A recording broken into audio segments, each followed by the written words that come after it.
Assalomu alaykum. Bugun men sizlarga 4-sinf o'qish darsligidan Chingiz Aytmatovning Jimjiloq ertagini ochib bermoqchiman. Assessment, muallifga ta'rif, savollarga javob, so'zlab berish, xulosa. Chingiz Aytmatov 1928-yil tug'ilib, 2008-yil vafot etgan. Jimjiloq tuyaning qornida qanday qutuldi? U bo'rni qanday jazoladi? Demak, bu savollarimizga javobni ertagimizni eshitgandan so'ng javob beramiz. Bir bor ekan, bir yo'q ekan.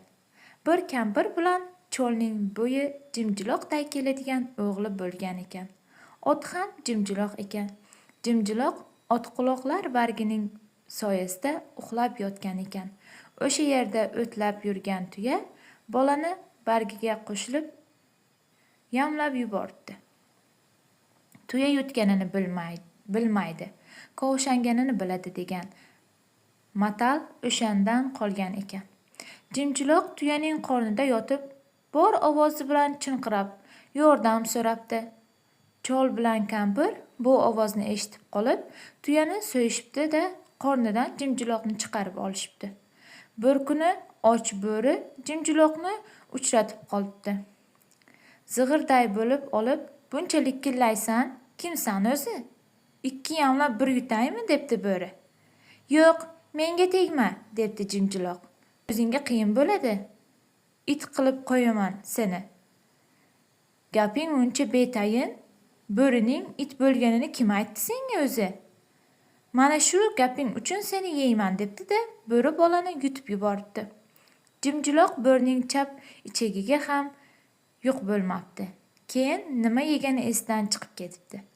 Shu bo'ri bo'lganiga pushaymon bo'la boshlabdi. Qorni ochib otlarga yaqinlashishi bilanoq jimjiloq bo'ri qorniga turib, bor ovozi bilan: "Ey cho'pon, uxlama. Men o'g'ri bo'riman. Qo'ylaringni qiyratgani kelyapman", deb jar solar ekan. Holdan to'ygan bo'ri yerga ag'nabdi. O'zining qornidagini jahl bilan o'qilay boshlabdi. Jimjiloqqa nima? Qaytanga undan battar avjiga chiqararmish.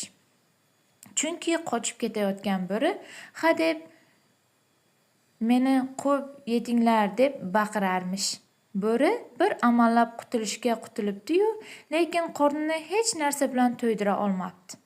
Shunday qilib, bo'ri qayerga bormasin, jimjiloq hammani ogoh qilaverdi.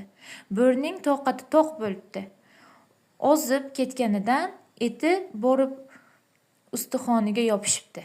Endi nima qilsam ekan?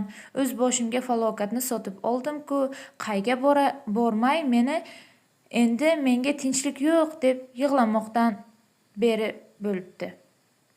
Jimjiloq bo'lsa, sekingina uning qornidan: "Toshmatga bor, qo'ylari semiz, boymatga bor, itlari qari, ermatga bor, qo'ychivonlari uyquchi" deb ovoz chiqarib qo'ymasmish.